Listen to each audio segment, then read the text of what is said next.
எல்லாரும் mic on பண்ணுங்க.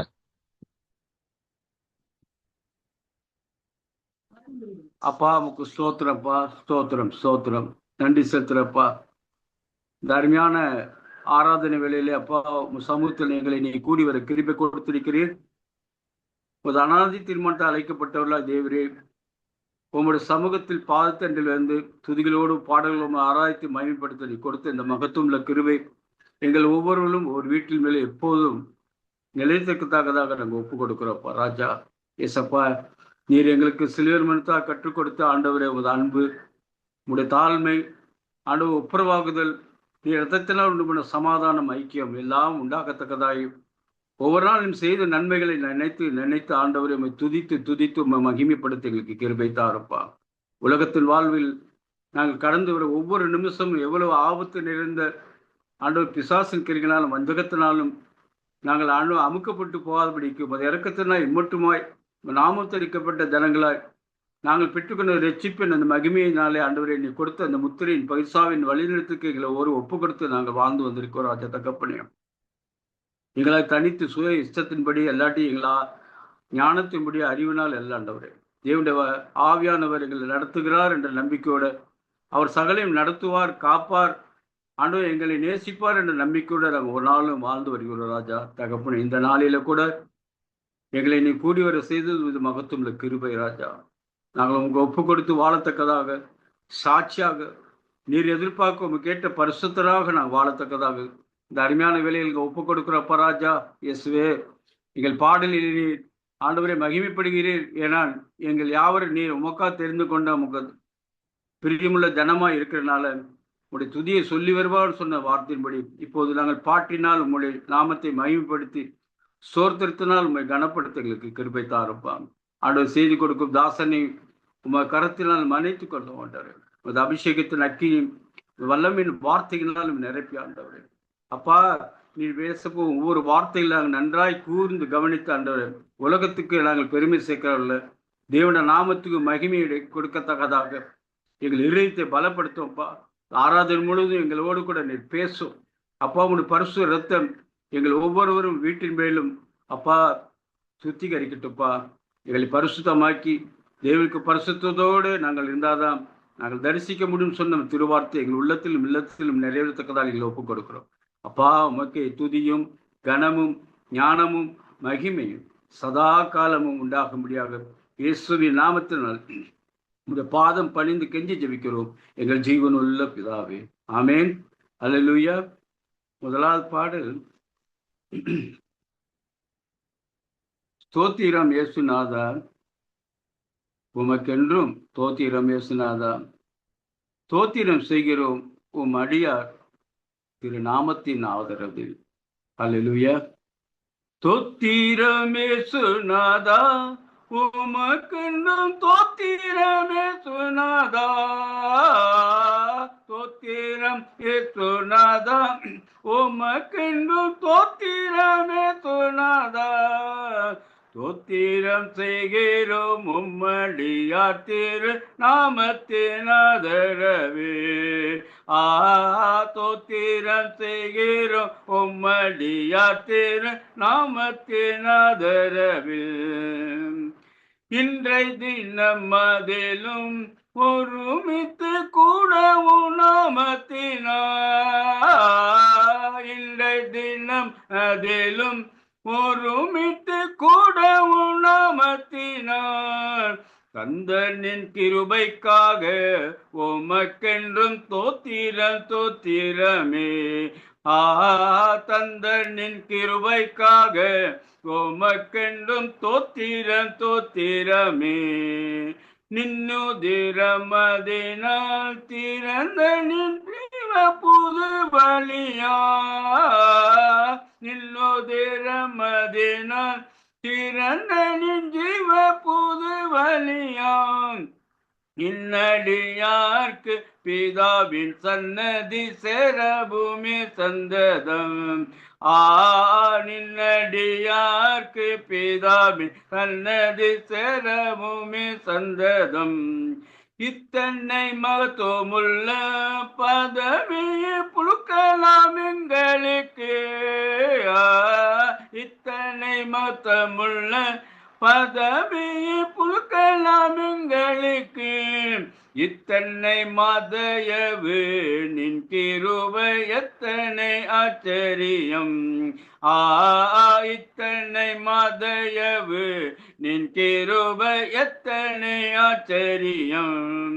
வானதூத சேனைகள் மன்னபுர கீதங்களால் எப்போதும் வானதூத சேனைகள் மன்னபுர கீதங்களால் எப்போதும் ஓய்வென்றி பாடி துதிக்க மாபெரும் மன்னவனே உமக்கு.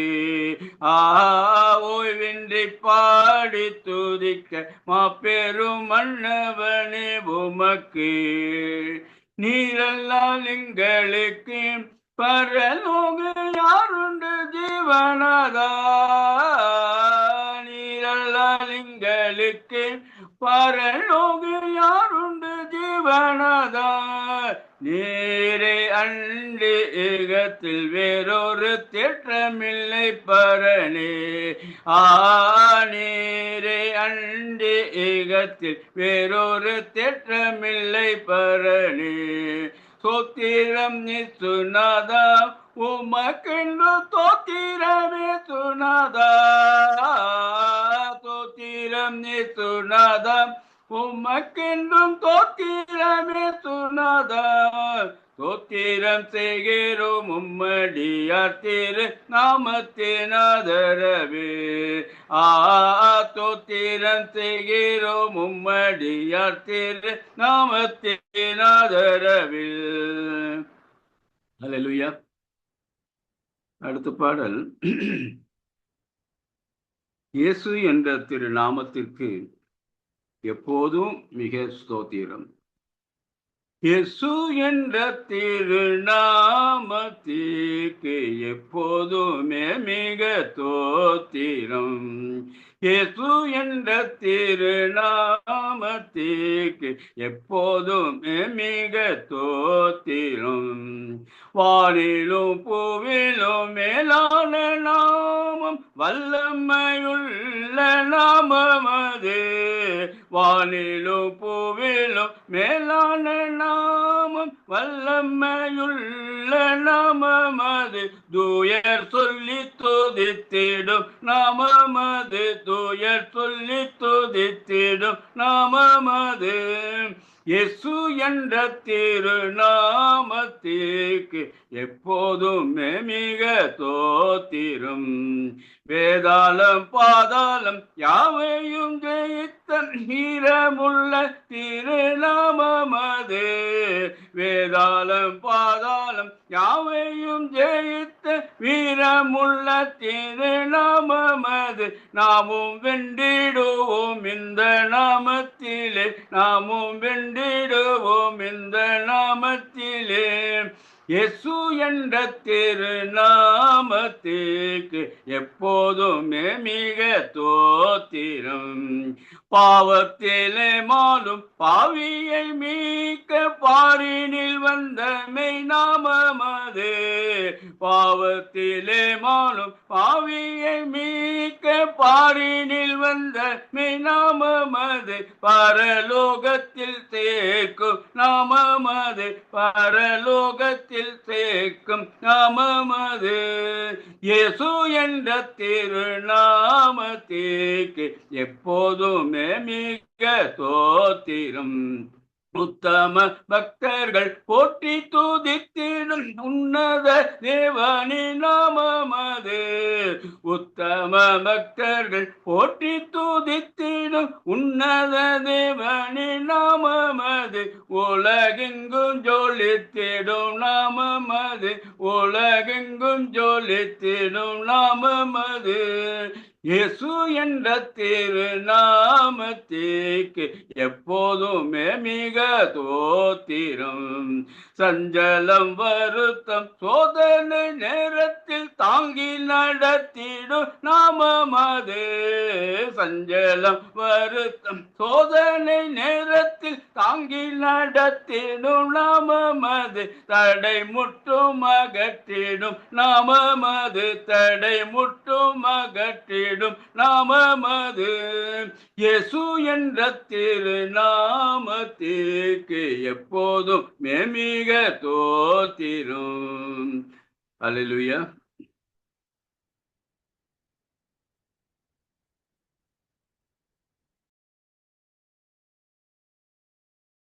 அல்லேலூயா.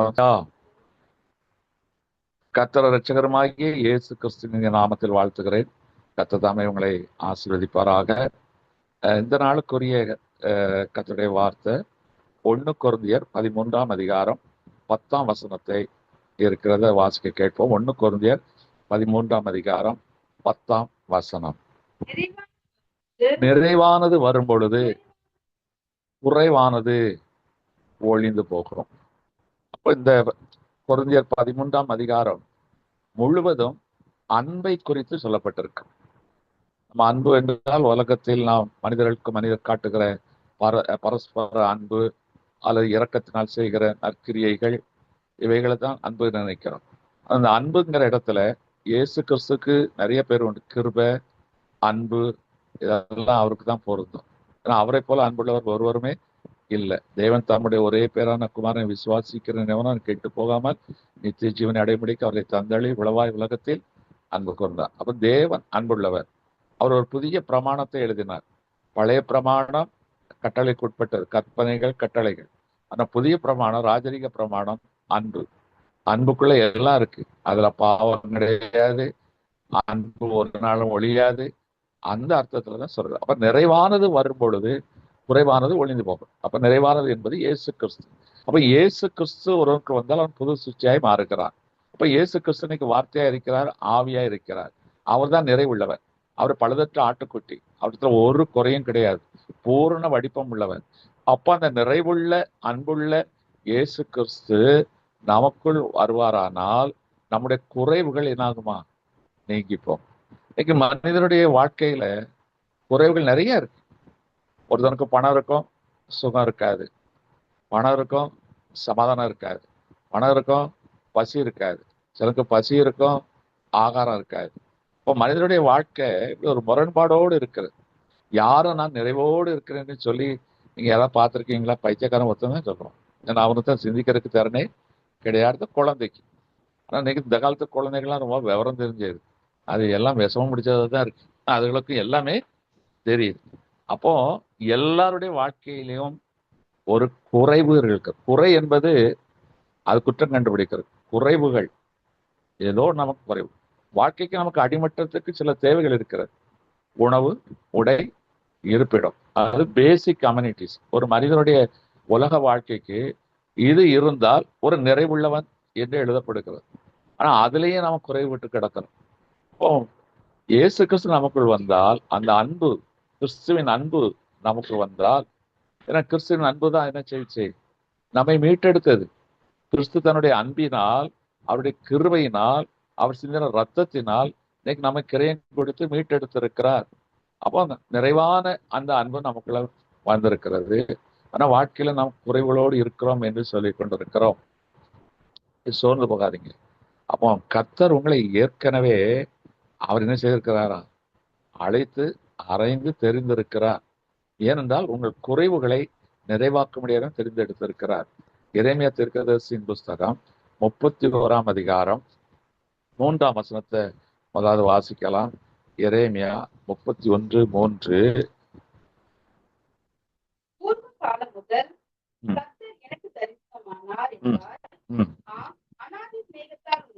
அநாதி சிநேகத்தால் உன்னை சிநேகித்தேன், ஆதலால் காருண்யத்தினால் உன்னை இழுத்துக் கொண்டேன் என்று சொல்லுகிறார்.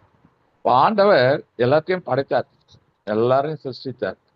எல்லா மனுஷனுக்கும் சுவிசேஷத்தை அறிவிக்கப்பட வேண்டும், எல்லாரும் ரட்சிக்கப்பட வேண்டும் என்பதே தேவனுடைய சித்தமாய் இருந்தாலும் உங்களுக்கும் எனக்கு தான் கிருபையாய் இந்த மீட்பு கிடைத்திருக்கிறது. கர்த்தர் யாரை தெரிந்து கொள்கிறார்களோ அவரோடு கூட வாசம் பண்ணுவேன் என்று சொல்லுகிறார். அப்ப தேவனுடைய வீடு சீயோனில் இருக்கிறது. இவன் எனக்கு பிரியமாய் இருக்கிறபடியினால் நான் இவனோடு வாசமாய் இருப்பேன் என்று சொல்லி அந்த ஸ்தலத்துக்கு சியோன் என்று பெயரிட்டார். அதனால்தான் நமக்கு சியோன் குமாரர்கள், சியோன் குமாரத்திகள். ரட்சிக்கப்பட்ட நமக்குள் இயேசு கிறிஸ்து இருக்கிறபடியால் நாம் தான் அவருடைய ஆலயமா இருக்கிறோம். ஆண்டவர் இருக்கிற இடத்துக்கு என்ன இடம்? கோவில் அல்லது ஆலயம் என்று அழைக்கப்படும். கோ என்றால் அரசன், அவன் அரண்மனையில் இருப்பான். ஆண்டவர் இருக்கிற இடம் ஆலயம். அப்ப நமக்கு அவர் தான் ராஜாவும், அவர் தான் ஆண்டவரும், அவர் தான். மெல்கிசேதேக்கின் முறைமையின்படி அவர் ராஜாவாகவும் இருக்கிறார், ஆசாரியனாகவும் இருக்கிறார். அவர் நம்மோடு கூட இருக்கிறார். அப்ப இந்த ஆலயம், இன்னைக்கு நாம் தான் அவருடைய ஆலயம். இந்த ஆலயம் வெறுமையா இருப்பதை கர்த்தர் ஒரு நாளும் விரும்பவே மாட்டார். இப்ப நீங்களே அவருடைய ஆலயமா இருக்கிறீர்கள். இது வேதம் சொல்லி இருக்கிறது. சில வசனங்களை வாசிக்கலாம். இது ஆவியானவர் வெளிப்படுத்தின ரகசியம். 1 கொரிந்தியர் 3ஆம் அதிகாரம் 16ஆம் வசனத்தை முதலாவது வாசிக்கலாம். 1 கொரிந்தியர் 3:16. நீங்கள் தேவனுடைய ஆலயமாய் இருக்கிறீர்கள் என்றும் தேவனுடைய ஆவி உங்களில் வாசமாய் இருக்கிறது என்றும் அறியாதிருக்கிறீர்களா? அங்க அழகா பவுல் கேட்கிறார். நீங்க தான், நீங்க சபைக்குள்ள இருக்கிறீங்க, சோர் கட்டப்பட்ட கட்டடத்துக்குள்ள நீங்க இருக்கிறீங்க. அப்படி இல்லை, கர்த்தரே உங்களை ஆலயமாக்கி உங்களுக்குள்ள தன்னுடைய ஆவியை ஊற்றி இருக்கிறார். அப்போ இந்த ஆலயத்தை அவர் எதனால் நிறைத்திருக்கிறாரா? அவருடைய ஆவியினால் நம்மை நிறைத்திருக்கிறார். இந்த கட்டடம் எதனால் நிறைந்திருக்கு? ஆவினால நிறைஞ்சிருக்கிறது. ஒரு கட்டடத்தை எது நிறைக்கும்? வெளிச்சம் நிறைக்கும். அந்த வெற்றிடத்தை பொருளை வச்சு நிறைக்க முடியாது. ஒரு வெளிச்சத்தை ஏத்துனா அந்த கட்டடம் முழுவதும் ஆகும், வெளிச்சமாயிரும். அதே மாதிரி காற்று, அது நுழைய முடியாத இடமே கிடையாது, அது எல்லா இடத்தையும். அப்ப இயேசு கிறிஸ்து ஆவியா இருக்கிறார், வெளிச்சமாய் இருக்கிறார். அதான் பரிசுத்த ஆவியானவர். அப்ப இன்றைக்கு இந்த ஆலயத்தை எதனால் நிரப்பி இருக்கிறார்? இது வெறுமையான ஆலயம் இல்லை. இந்த ஆலயம் அவருடைய ஆவியினால். ஆனா நம்ம ஆட்கள் என்ன செய்வாங்க? இந்த ஆலயம் 100 பவுன் செயினால நிரப்பப்படணும், நல்ல சாப்பாட்டினால நிரப்பப்படணும், நல்ல ட்ரெஸ்னால மூடப்பட வேண்டும். மனுஷன் அதான நினைக்கிறான். ஆனா ஆண்டவர் அப்படி இல்லை. இந்த ஆலயத்துக்குள்ள அப்படியே ஆவியினால் நம்மை நிரப்பி இருக்கிறார். இன்னும் சில வசனங்கள் இருக்கிறது. அதே 1 கொரிந்தியர் 6ஆம் அதிகாரம் 19ஆம் வசனம். உங்கள் சரீரமானது நீங்கள் தேவனால் பெற்றும் உங்களில் தங்கியும் இருக்கிற பரிசுத்த ஆவியினுடைய ஆலயமா, பரிசுத்த ஆவியினுடைய ஆலயமாய் இருக்கிறது என்றும் நீங்கள் உங்களுடையவர்கள் அல்ல என்றார்கள். இது சரீரம். இப்ப இதுக்குள்ள அவருடைய ஆவி ஊற்றப்பட்டாயிற்று. இந்த ஆவி ஊற்றப்பட்டதுனால இந்த ஆலயம் யாருக்கு சொந்தம்? இப்ப நம்ம ஒரு கட்டடம் இருக்கு, ஒவ்வொரு ஊர்லயும் ஒரு சர்ச் இருக்கும். நம்ம ஒரு சர்ச் சார், அந்த சர்ச் யாருக்கு சொந்தம்? என்னுடைய வீடு சகல ஜனங்களுக்கும் ஜப வீடு என்று சொல்லப்படுகிறது. இப்ப அதே போல இன்னைக்கு அவருடைய ஆவியானவர் நமக்கு ஊற்றப்பட்டிருக்கிறபடினால் இந்த ஆலயம் யாருக்கு சொந்தம்? இயேசு கிறிஸ்துக்கு தான் சொந்தம். இன்னொரு வசனம் கூட இருக்கு. 2 கொரிந்தியர் 6ஆம் அதிகாரம் 16ஆம் வசனம். 2 கொரிந்தியர் 6ஆம் அதிகாரம் 16ஆம் வசனம். தேவனுடைய ஆலயத்திற்கும் விக்கிரங்களுக்கு சம்பந்தம் ஏது? நான் அழகா சொல்றாரு, நான் அவர்களுக்குள் வாசம் பண்ணி அவர்களுக்குள்ளே உலாவி, இந்த ஆலயத்துக்குள்ள உலாவி அவர்கள் தேவனாய் இருப்பேன், அவர்கள் என் ஜனமாய் இருப்பார்கள் என்று தேவன் சொன்னபடி நீங்கள் ஜீவனுள்ள தேவனுடைய ஆலயமாய். அப்ப நம்முடைய தேவனத்துல ஏதாவது ஒரு குறை இருக்குமா? ஏதாவது ஒரு குறைவு இருக்குமா?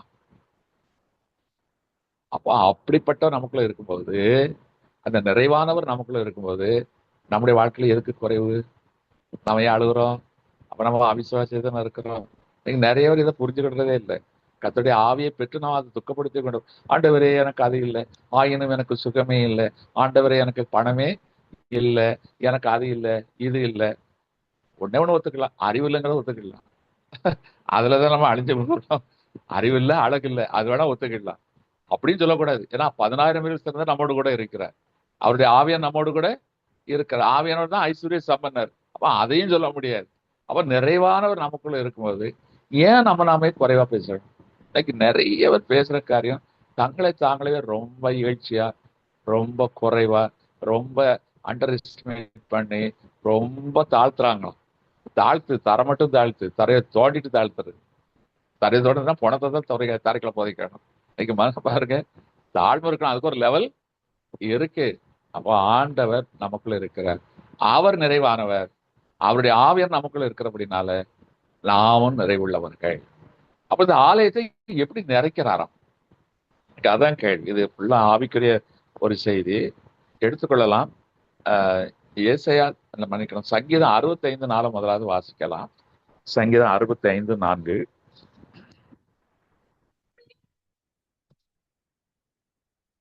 உடைய வீட்டின் நன்மையால் ஆஹ் ஆஹ்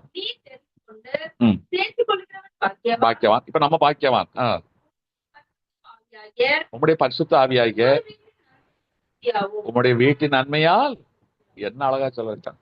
அப்போ ஒரு நிறைவு வந்தா தான் மனுஷனுக்கு திருப்தி வரும். வயிறு நிறைஞ்சாதான் திருப்தி. எதுவுமே திருப்தி எதுல வருது? மனசு நிறைஞ்சா திருப்தி, வயிறு நிறைஞ்சா திருப்தி. இதுதான் மனுஷனுக்கு திருப்தி.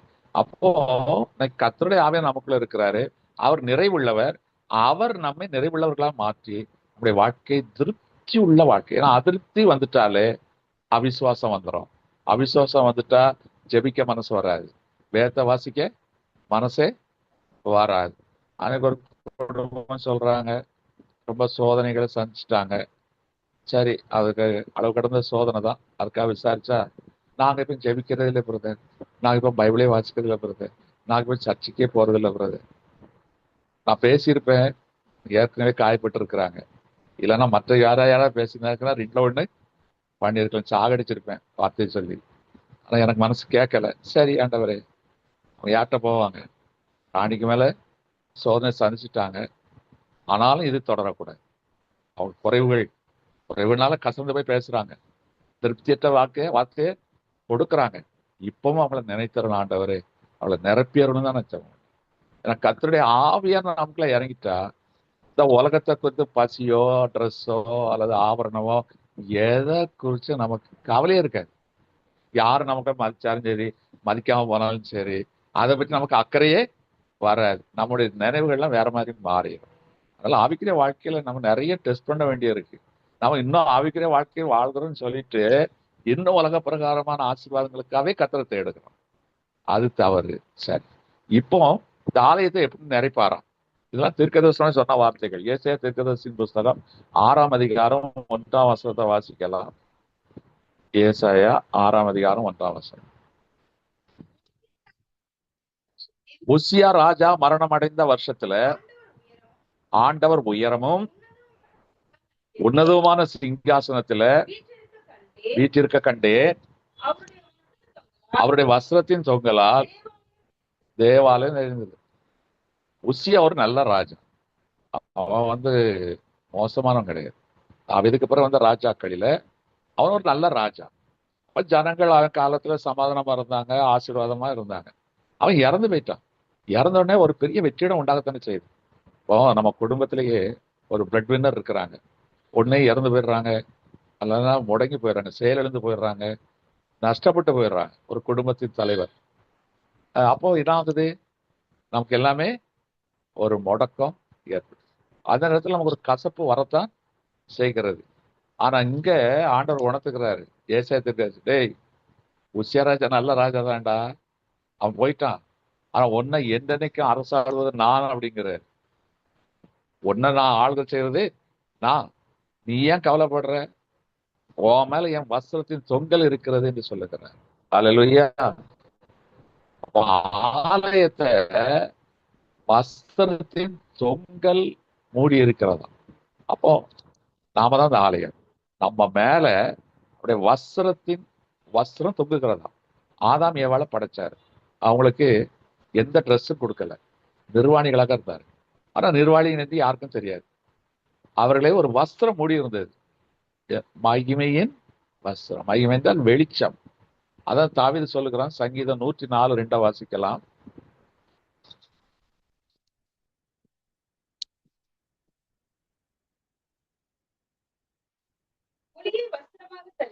ஒளியை வஸ்திரமாக தரித்து வானத்தை திரை வானங்களை திரைய போல வச்சுட்டாரு, கார்பெட்.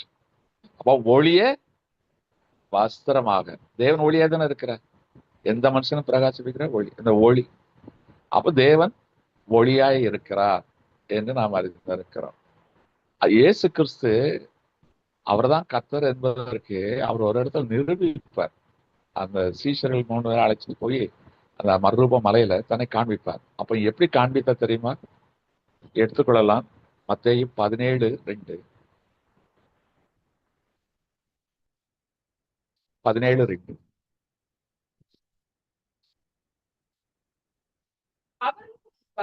அவர்களுக்கு முன்பாக மறுரூபமானார். அவருடைய முகம் எப்படி? சூரியனை பார்க்க முடியுமா?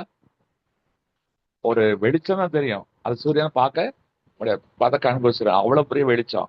சூரியனை போல பிரகாசித்தது. அவருடைய வஸ்திரம் வெளிச்சம்.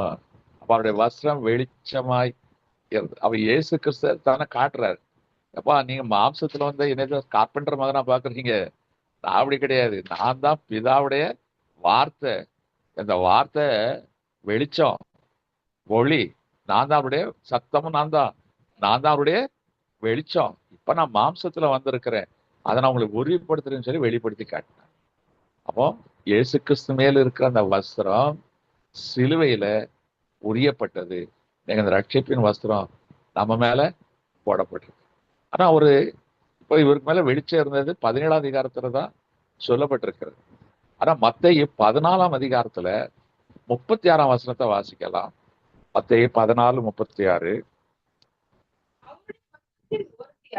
அவருடைய வஸ்திரத்தின் ஓரத்தை ஆகிலும் அவர்கள் தொடும்படி உத்தரவாக வேண்டும் என்று அவளை வேண்டிக் கொண்டார்கள். தொட்ட யாவரும் சொத்தலாம். இது வரல எழுதிருக்கு. அவருடைய வஸ்திரத்தின் ஓரத்தை தொட்ட. பெரும்பாடுள்ள ஒரு ஸ்திரீ என்ன செய்தார்? வஸ்திரத்தின் ஓரத்தை தொட்டாயில் நான் சுகம் பெறுவேன். உடனேதான் சொல்லுகிறார், அம்மா உன்கிட்ட ஒரு விசுவாசம் பெருசு. இப்போ எல்லாரும் தொட்டு சுகம் பெறணும்னு நினைக்கிறாங்க. நான் அதுக்கு முன்னாலேயே ஒரு பெரும்பாடுள்ள ஸ்திரீ என்ன செய்தார்? இயேசு கிறிஸ்துவின் வஸ்திரத்தை தொட்டாள். உன்னை இயேசு கிறிஸ்து நின்னார், என்ன சொன்னார்? ஒரு விசுவாசம் உன்னை ரட்சித்தது. ஏன்னா என்ன எல்லாரும் சாதாரணமா பாக்குறாங்க, ஏன்னா எல்லாரும் தொடுறாங்க, யாருக்கும் அற்புதம் நடக்கல. நீ ஒருத்தி தான் என்னை தேவனாக பார்த்தாய், என் மேல அந்த வெளிச்சம் இருக்குன்னு சொல்லி விசுவாசித்து வஸ்திரத்தின் ஓரத்தை தொட்டா என்னிலிருந்து வல்லமை புறப்பட்டதுங்கிற. வல்லம் கரெக்ட் இருந்தா தொட்டா அத்தனை பேருக்கு சாக்கடிக்கணும்ல. இவளுக்கு மட்டும் வல்லமை இறங்குதுன்னா அப்ப விசுவாசித்தால் தேவனுடைய மகிமை. அப்ப நம்ம மேல ஒரு இயேசு கிறிஸ்துவின் வஸ்திரம் இருக்கு. நாம என்ன செய்யறோம்? நாம காஞ்சிபுரம் பட்டு, அது நீட்டாம ஐனிங் அப்படி இருக்கணும், இப்படி இருக்கணும், சுத்த பிரகாசமா இருக்கணும், டினோவால போடு, அதை போடு, இதை போடு, கசைக்க பிழிஞ்சு என்னெல்லாம பண்றோம். ஒன்னும் மறந்துடாதீங்க, ஆடை சுத்தமா இருக்கணும். ஆனா அதுக்கு மேல கர்த்தருடைய வஸ்திரம். இதை எப்படி உணரலாம்னா, நீங்க சாதாரண ஒரு 100 ரூபா ட்ரெஸ் ஜெயிச்சந்திரன் எடுத்து மாட்டு போங்களேன், பாக்குற கணக்கு ஏப்பா இவனுக்கு குறைக்கு இந்த வாழ்வு பாரியா, 1000 ரூபாய் சட்டை போட்டு சைவரை கூட்டி தான் சொல்லுவாங்க. பாக்குறவங்க எப்படி தெரியும்? மகிமையா தெரியும். நீங்க எத்தனை பேர் உணர்ந்திருக்கலாம். நம்ம வந்து எளிமையான சாதாரண வஸ்திரம், நம்ம லெவல் அவ்வளவுதான், அதுக்கேற்றதான் நம்ம பண்ணிருப்போம். ஆனா எத்தனை பேர் என்ன சொல்லுவாங்க? என்னையா அவங்களுக்கு என்ன சூப்பரா இருக்குமா. நான் சிலத பிரசங்கம் பண்ண ஒரு இடங்கள்ல பார்த்து சொல்லுவாங்க, அப்புறம் என்ன சூப்பரா இருக்கீங்க பிரதர், ட்ரெஸ். நான் பார்த்துப்ப வீட்டுல திட்டு வாங்கிட்டு வந்திருப்பேன்.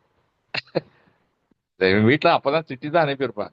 வை சர்ச்சைக்கு போறீங்க, பிரசங்கம் பண்ண போறீங்க, நல்ல ட்ரெஸ்ஸை போட்டு நான் சிரிச்சுட்டே போவேன். ஆனா இங்க திட்டு, சர்ச்சில் பாராட்டு. அப்ப என்ன ஆயிடுச்சு? அவங்க யாரும் என்னை புகழ்ச்சி பண்ணல, என்ன முகஸ்துதி பண்ணி என்கிட்ட 5-10க்காக அவங்க முகஸ்துதி பண்ணல. அவங்க அதை பாக்குறாங்க. அப்போ ஒரு பிரகாசம், அந்த வெளிச்சம் நம்ம மேல இருக்கு. இப்போ மோசே 40 நாள் தேவனோட இருந்தான். 40 நாள் இருந்து இறங்கி வந்தா அவன் முகத்தை யாரும் பார்க்க முடிஞ்சது? அவரு முக்காடு போட்டுக்கிட்டாரு. அப்படி ஒரு பிரகாசம், எந்த மனுஷனையும் பிரகாசிப்பிக்கிற ஒளியாக அவர் இருக்கிறார். யோவான் 1 9 யோவான் 1 9.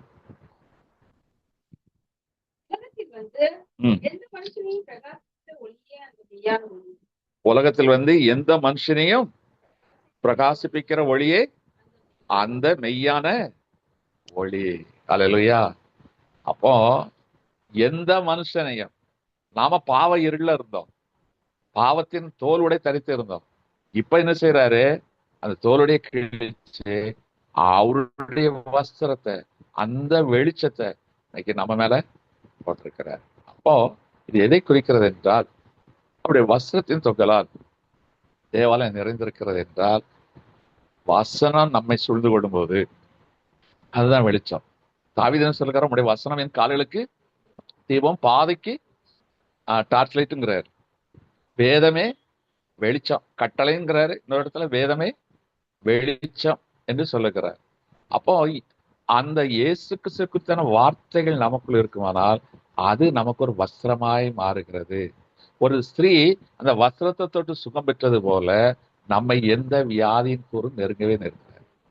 ஒரு டீ கடையில அல்ட்ரா வயலட் இது வச்சிருப்பான், ஒரு ப்ளூ கலர் லைட் வச்சிருப்பான். கொசு கிட்ட வராது, வந்தாலும் செத்துப்போம். அந்த அல்ட்ரா வயலட்ல பாட்டி அது பிழைக்காது. அது அதே போல நமக்கு இந்த மகிமையின் வஸ்திரம் இருக்கிறதுனால சாத்தா என்ன செய்வான்? இயேசு கிறிஸ்து ஒரு இடத்துக்கு போறாரு, திபேரியா கடற்கரையில போறாரு. ஒருத்தனுக்கு 6000 பிசாசு இருக்கு. ஒரு பிசாசு இருந்தாலே கஷ்டம், இது 6000 பிசாசு. அது என்ன சொல்லுது? உன்னதமான தேவனுடைய குமாரனே. கூட போற ஒருத்தனும் கண்ணு தெரியல, கூட போற ஒருத்தனும் தெரியல, ஆனா அந்த பிசாசுக்கு தெரியுது உன்னதமான தேவனுடைய குமாரனே. அப்ப அந்த வெளிச்சம் அந்த மனுஷனை பிரகாசிக்குது, அந்த அவனுக்கு ஒரு கலக்கத்தை கொடுக்குது. அதனால நீங்க எங்க போனாலும் கர்த்தருடைய பிள்ளைகளை ஒரு வெளிச்சம் மூடி இருக்கும், இந்த விசுவாசம் இருக்கும். அவை நம்ம தான் இந்த அழிஞ்சு போற கிழிஞ்சு போகிற இந்த வஸ்திரம் இதை குறித்து நம்ம மேன்மை பாராட்டவே கூடாது. ஏற்கனவே நமக்கு மகிமையின் வஸ்திரத்தை கர்த்தர், அதுக்காக அழுக்கா போனோம் கசங்கி போனோம் அப்படின்லாம் இல்லை. ஆடை சுத்தமா இருக்க கடவுள். ஆனா அதற்கு மேல ஆண்டவரே உங்களுடைய வஸ்திரத்தை, வெளிச்சத்தின் வஸ்திரத்தை தான், நான் வெளியே போறேன், எந்த பொல்லாப்பும் தீவனையும் வந்துடக்கூடாது, எந்த இடத்துல எனக்கு ஆரோக்கியத்துக்கு கேடான காரியங்கள் வந்துவிடக்கூடாது. அதே போல என் வாயிலிருந்து விசுவாசமான வார்த்தைகள் வர, ஒரு கர்த்தருடைய பிள்ளைக்கு எப்பொழுதுமே விசுவாசமுள்ள வார்த்தைகள் வரணும்.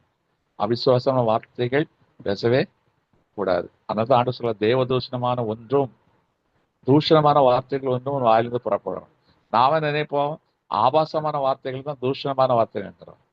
அப்போ அந்த தூஷணமான வார்த்தைகள் என்றால் அவிசுவாசம் கர்த்தருக்கு பிடிக்காது. அதுதான் ஆண்டு தூஷணமான வார்த்தை என்று சொல்லுகிறோம். அப்ப இன்னைக்கு நம்ம எது நிறைச்சிருக்கு?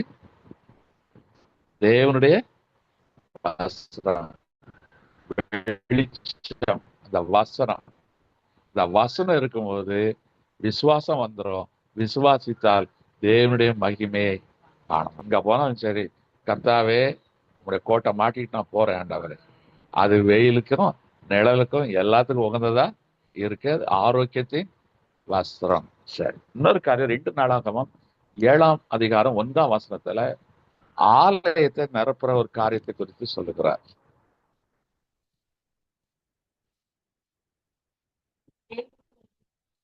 ஆமா, 7 2 நாளாகம் 7. சாலமன் ஜெபம் பண்ணி முடிக்கிற போது அக்கினி வானத்திலிருந்து இறங்கி சர்வாங்க தகன பலிகளையும் மற்ற பலிகளையும் பட்சித்தது, கர்த்தருடைய மகிமையும் ஆலயத்தை நிரப்பிச்சு. இப்போ ஒரு பெரிய கட்டணம் கட்டுறான், அந்த ஆலயத்தை இவன் துதிக்கிறான், ஸ்தோத்திர பலிகளை செலுத்துறான். இப்ப ஆலயம் வெறுமையா இருக்கு. இப்போ ஒரு பக்கம் பலி செலுத்தப்படுது. ஆண்டவர் பார்த்தாரு, அந்த ஆலயத்தை தன்னுடைய மகிமையினால் நிரப்பினார். அப்ப இந்த மகிமை என்பது என்ன? அதை குளோரி என்று ஆங்கிலத்தில் சொல்லுகிறார். இன்னொரு இடத்துக்கு அதுக்கு விளக்கம், ஒரு மனிதனுடைய வாழ்க்கையில குறைவுகள் இருக்குமானால் அவன் முகம் எப்படி இருக்கும்? வாடி போயிடும். நிறைவு இருக்குந்தா முகத்துல ஒரு சந்தோஷம் இருக்கும். அப்போ மகிமை என்பது நாம் உலகத்துல எதெல்லாம் குறைபட்டிருக்கிறோமோ அதெல்லாம் நீக்கி நம்ம நிறைவாக்குகிறோம். அதான் குளோரி, மகிமை. மகிமை என்றால் இப்ப நம்ம உலகத்துல குறைபட்டு இருக்கிறோம், அதை நிரப்புவதற்கு கர்த்தர் தன்னுடைய மகிமையை நமக்கு அனுப்புகிறார். அந்த மகிமை நம்மளோடு சேர்ந்து கொள்கிறது. அப்ப அந்த மகிமை என்ன செய்யுது? நம்முடைய குறைவுகளை வெளியே காட்டவே காட்டாது. அதனால தான் நம்ம கஷ்டப்பட்டாலும் வெளியே பணக்காரமா தெரியும். நம்ம 10 நாள் சாப்பிடலனாலும் நம்ம புஸ்டியா பாசான எருதுகள் போல தோணும். உண்மைதானே? நம்ம 1008 பிரச்சனை இருக்கும். உங்களுக்கு என்னையா உங்களை மாதிரி ஜாலியா யாரும், ஆனா உள்ளத்துக்குள்ள நமக்கு அவ்வளவு வேதனை இருக்கும், அவ்வளவு கஷ்டங்களுக்கு வெளியே தெரியவே. ஏன்னா மனுஷனுக்கு உள்ளத்துல இருக்கிறது முகத்துல காட்டிடும். எந்த மனுஷனா இருந்தாலும், எவ்வளவு பெரிய படிச்சவனா இருந்தாலும் சரி, எவ்வளவு பெரிய இருந்தாலும் சரி, உள்ளத்துல சோகம் வந்தா முகத்துல காட்டி. ஆனா நமக்கு எவ்வளவு பாடுகள் இருக்கு, உலகத்துக்குரிய பாடுகள் நமக்கு இருக்குது. ஆனா அதன் மத்தியில பாடுகளை கர்த்தர் மகிமையாய் மூடி மறைத்துக் கொள்ளுகிறார். அப்ப குறைவுகளை நீக்குகிற தேவன். இன்னொன்று எசேக்கியேல் 43ஆம் அதிகாரம் 5ஆம் வசனம், அதையும் வாசிக்கலாம். எசேக்கியேல் 43:5.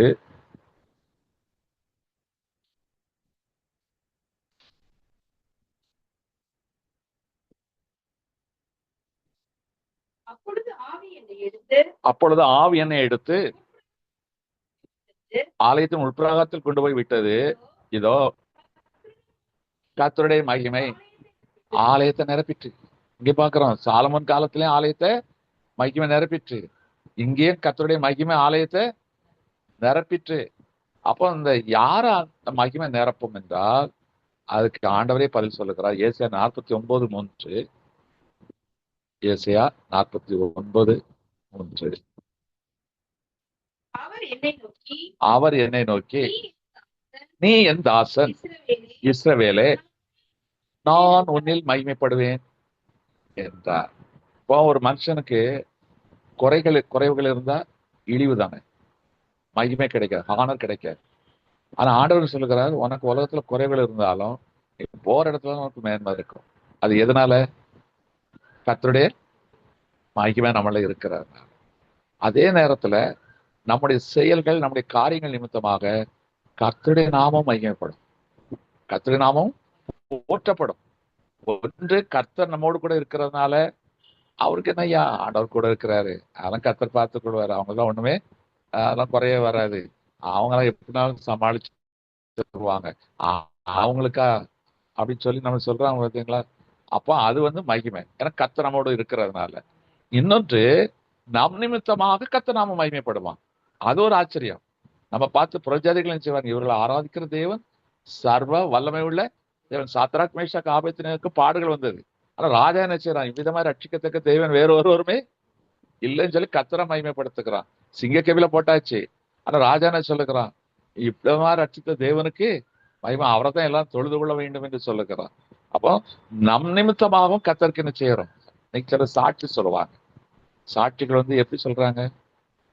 பாடுகளைத்தான் சொல்லுவாரு. நாங்க இந்த நிலைமையில இருந்தோம், டாக்டர் கைவிட்டாரு, நாங்க சாகலாம் நினைச்சோம், கடன் தொல்லை பிரச்சனை, மூழ்கி போயிட்டோம், ஆனா அந்த நேரத்துல ஏசப்பா எங்களை கை தூக்கி விட்டார். இப்ப யாருக்கு மகிமை? உடனே கேட்கிறேன், அடடா நமக்கு தெரியாம போச்சே, நமக்கு இதே பிரச்சனை இருந்தது, ஆனா ஆண்டவர் பாருங்க காப்பாத்தி இருக்காரு. அப்ப அவனுக்கு ஒரு நம்பிக்கை வருது இல்ல? அப்ப நம்முடைய பாடுகள் நிமித்தமாக கர்த்தருடைய நாமம் மகிமைப்பட. 2 தெசலோனிக்கர் 1ஆம் அதிகாரம் 11ஆம் வசனத்துல பவுல் அதை எழுதுகிறார். 2 தெசலோனிக்கர் 1ஆம் அதிகாரம் 11ஆம் வசனம்.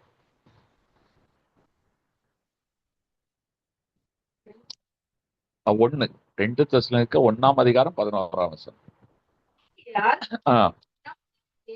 நம்முடைய தேவனும் கர்த்தராய் இயேசு கிறிஸ்துவும் அளிக்க கிருபையின்படியே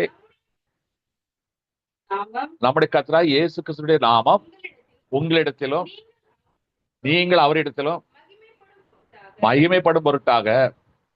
அழகா சொல்றாரு,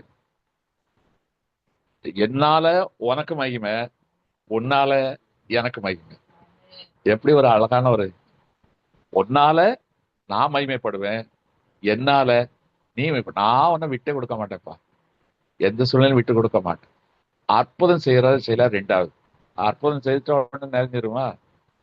ஆனாலும் நான் உன்னை மகிமையாக இருப்பேன், நான் உன்னை கனப்படுத்துவேன், நீ என் தாசன், இஸ்ரவேலே நீ என் தாசன், உன்னில் நான் மகிமைப்படுவேன் ஆண்டவர் வாக்கு பண்ணி இருக்கிறார். அதே நேரத்துல அஹ், உன்னால் என்னுடைய நாமமும் மகிமைப்படும். இன்னைக்கு நம்ம சாட்சியெல்லாம் சொல்லுங்க, ஏன் சொல்றோம்? சொல்றதுல யாருடைய நாமம்? அந்த ஊழியக்காரருடைய நாமமா மகிமைப்படுது. ஏசப்பாவுடைய நாமம் மகிமைப்படுது. 2000 வருஷம் ஆச்சு, இன்னைக்கு யாரும் இயேசு கிறிஸ்து பார்க்கல. ஆனாலும் இயேசு கிறிஸ்து நாமம் மகிமைப்படுது. யாரும் காசு கொடுத்து ஜாலர் அடிக்கிறது இல்லை, அல்ல யூடியூப்ல அப்படி எழுதுங்க இப்படி எழுதுங்க கற்பனை யாரும் சொல்றது இல்லை. ஏன்னா தேவனுடைய காரியங்கள் எல்லாமே புத்தி கிட்டாத காரியமா இருக்கும்.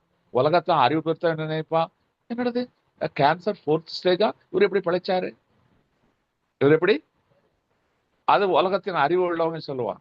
ஆனா கர்த்தர் இன்றைக்கு அற்புதங்களை செய்ய வல்லவராய் இருக்கிறார். அப்ப நம்முடைய பாடுகள் இருக்கா? அவருடைய மகிமைக்காக.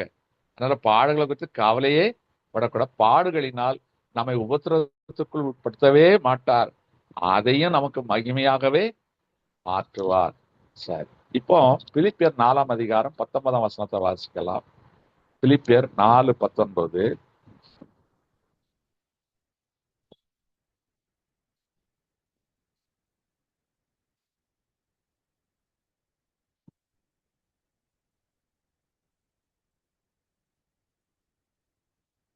பிலிப்பியர் 4:19.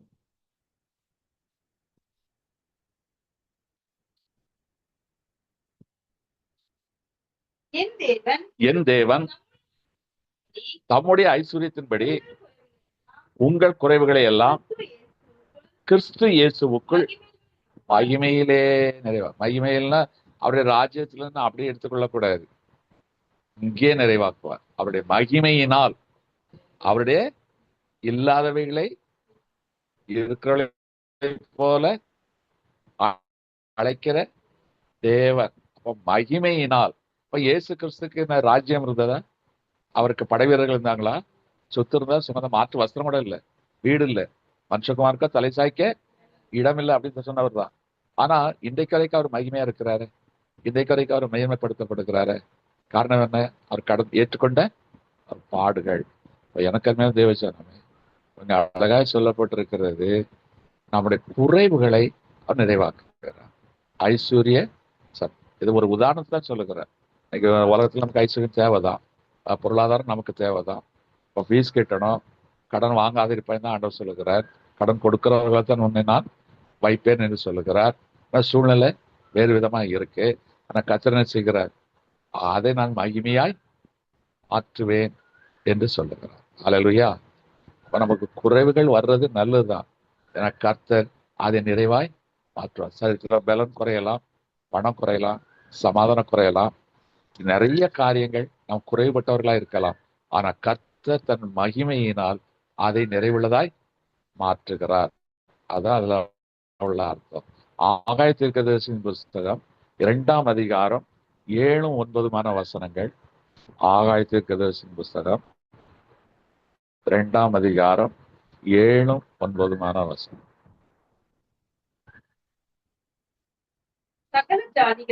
சகல ஜாதிகளையும் அதான் சகல ஜாதியாராலும் விருப்பப்பட்டவர் வருவார், இந்த ஆலயத்தை மகிமையினால் நிறைய பண்ணுவேன் என்று சேனைகளின் கர்த்தர் சொல்லுகிறார். முந்தின ஆலயத்தின் மகிமையை பார்க்கலாம், இந்த பிந்தின ஆலயத்தின் மகிமை பெரிதாய் இருக்கும் என்று சேனைகளின் கர்த்தர் சொல்லுகிறார். அப்ப முந்தின ஆலயம் இது சாலமன் கட்டின ஆலயம், அதுலயும் அநேக மகிமை இறங்கிட்டு. இப்ப நாம பிந்தின ஆலயம், இந்த பிந்தின ஆலயத்திலையும் மகிமை இறங்க வேண்டும் என்றால் சாலமோனை போல நாம் பலி செலுத்த வேண்டும். உதடுகளின் காளையாக ஸ்தோத்திர பலி. தாவீது சொல்லுகிற கர்த்தரை நான் எக்காலத்திலும் ஸ்தோத்தரிப்பேன், அவரை துதிக்கும் துதி. ஸ்தோத்திர பலி செலுத்துகிறவன் கர்த்தரை மகிமைப்படுத்துகிறான். அப்ப நம்முடைய குறைவு வரும் காலத்துல நம்ம முணுமுணுக்க கூடாது, கர்த்தரை துதிக்கிறவர்களா இருக்க வேண்டும். இன்னைக்கு நாம குறைவுபட்ட காலத்துல என்ன செய்யறோம்? புலம்புகிறவர்களா இருக்கிறோம். அதானே அர்த்தம். அப்ப குறைவுடும் காலத்துல கர்த்தாவே உமக்கு ஸ்தோத்திரம் சொல்லி கர்த்தரை துதிக்கிறவர்களாய் காணப்பட வேண்டும். அப்ப துதி என்பது ஒரு விசுவாசத்தின் அடையாளம். கர்த்தர் எனக்காக யாவற்றையும் செய்து முடித்தார். அவருக்கு தெரியாமல் என் வாழ்க்கையில் எதுவும் நடக்காது. ஆனாலும் ஆண்டவரே உமக்கு ஸ்தோத்திரம் என்பதற்கு அடையாளம் தான் அந்த துதி செலுத்துவது. அப்ப தாவீது அன்னைக்கு எண்ணிலடங்காத பலிகளை செலுத்தின உடனே ஆலயத்துல என்ன ஆயிடுச்சு? மகிமை இறங்கிச்சு. இப்ப பிந்தின ஆலயத்துக்கு பிந்தினாதான் பலியானதுனால நாம் வேற பலி செலுத்த வேண்டியதே அல்ல. நம்முடைய உதடுகளின் காளைகளை ஸ்தோத்திர பலிகளாக செலுத்தும் போது தேவனுடைய மகிமை நம்ம எல்லாம் கத்தரை துதிச்சு ஸ்தோத்திரிச்சு பாருங்க. சில நம்ம ஆவிக்குரிய சபையில போகும்போது நல்ல ஊழியக்காரர்கள் ஆவியில் நிறைஞ்சு துதி ஸ்தோத்திரங்களை எடுக்கும் போது நமக்குள்ள என்ன ஆகும்? உலகமே தெரியாது. ஒரு மகிமை நம்மளை என்ன செய்யும்? அப்படியே மூடும். சிக்கினாவின் மகிமை ஆலயத்தை மூடும். வந்திருக்க ஒவ்வொரு மீதும் மூடும். நம்ம கொஞ்ச நேரம் என்ன நடந்ததுன்னே தெரியாது. பரலோகத்தின் சந்தோஷம் உண்டாகும். சில தரிசனங்களை பார்ப்பார்கள், தீர்க்க தரிசனம் உரைப்பார்கள். ஆச்சரியமான காரியங்களை கர்த்தர் செய்வாரு, வெளிப்படுத்துவார். அப்ப அந்த மகிமை, வல்லமை உள்ளவர் மகிமையானவைகளை எனக்கு செய்தார். எப்போ செய்வார்? நம்ம நல்லா கர்த்தரை துதிக்கணும். இன்னைக்கு நம்ம நிறைவுள்ளவர்களா இருக்கும் போது துதிக்கிறதுக்கு மறந்து விடுகிறோம். குறைவுள்ளவர்களா இருக்கும்போது துதிக்காம தூக்கி போட்டு மிதிக்கிறோம். ஒரே ஒப்பாரி வைக்கிறோம்.